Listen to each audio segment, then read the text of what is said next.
I grew up in the 50s, and my mother said, if you're not a virgin, no man is going to marry you. And I believed her. There was a double standard in the 50s, and that was that boys would be boys. They all wanted to have sex all the time, but it was not to be of interest or not anything that girls should do.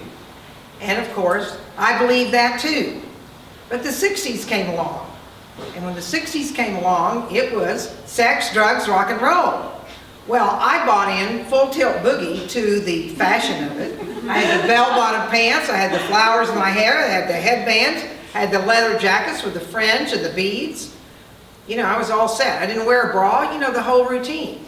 But that part about free love, sex with strangers, I wasn't having anything to do with that scene.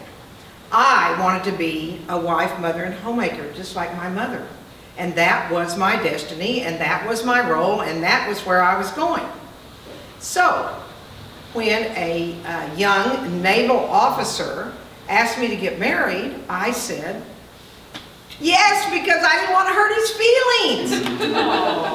And I had my white wedding dress that my mother made that I was totally okay to wear because, you know, I was a virgin, you know, because there was a lot of talk back then.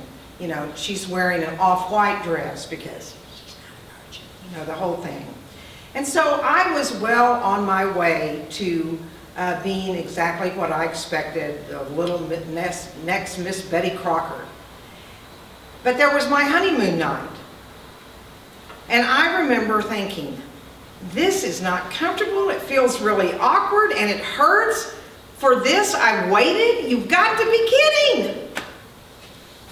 As the years went by, I became more and more clear that being a mother wasn't my calling. And my role model became Gloria Steinem. And Gloria Steinem stood up to men, she stood in her truth, and she didn't do it by being, she was attractive, but she didn't use that sexuality, she didn't use low-cut dresses, she didn't use all that flirting stuff to get what she wanted. And she said, I don't want to have children because it's fine for some people, but it just doesn't appeal to me. It's like, no, it doesn't appeal to me either. This is great. Somebody who is thinking on the lines that I am. After 9 years of marriage, my husband divorced me because I refused to go off birth control pills and get pregnant. And I was devastated. I thought my life is over. You know, I mean, everything I've ever dreamed for and expected to be is just down the tubes. But all of a sudden I felt very free and I felt very liberated, and I said, this is not so bad.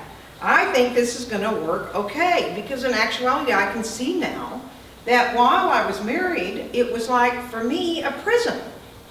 And in terms of money, he was always lording over me that he made the money.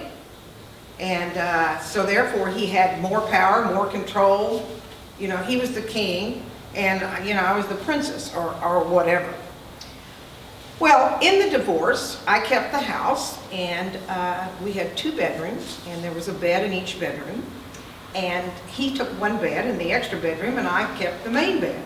Well, my parents said they were going to come visit because they had to come see if I was going to survive or not.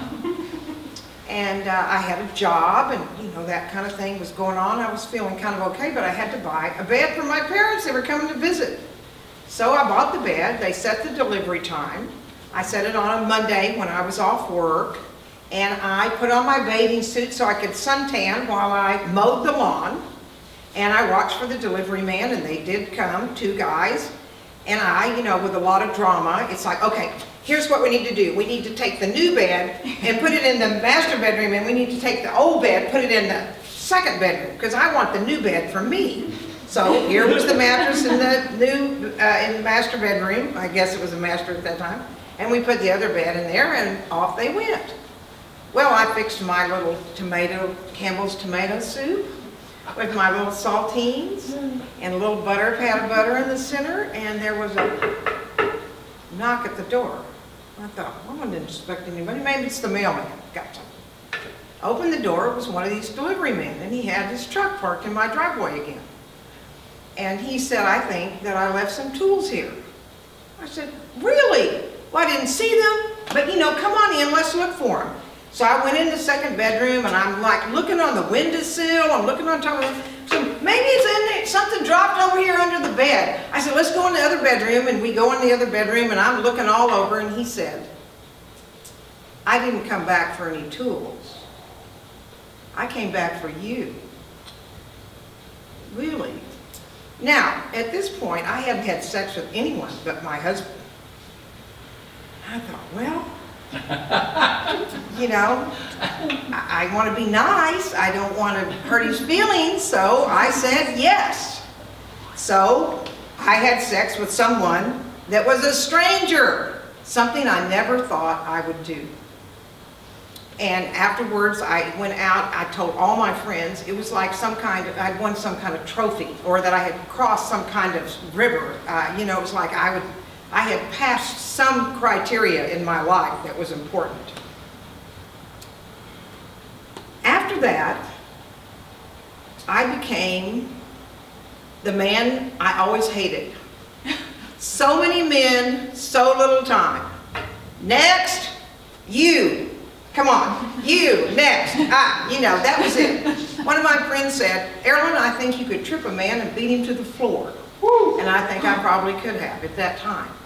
But the interesting part was that I had orgasms. I never had those when I was married. Thank you. Beautiful. Oh, so beautiful. Yeah.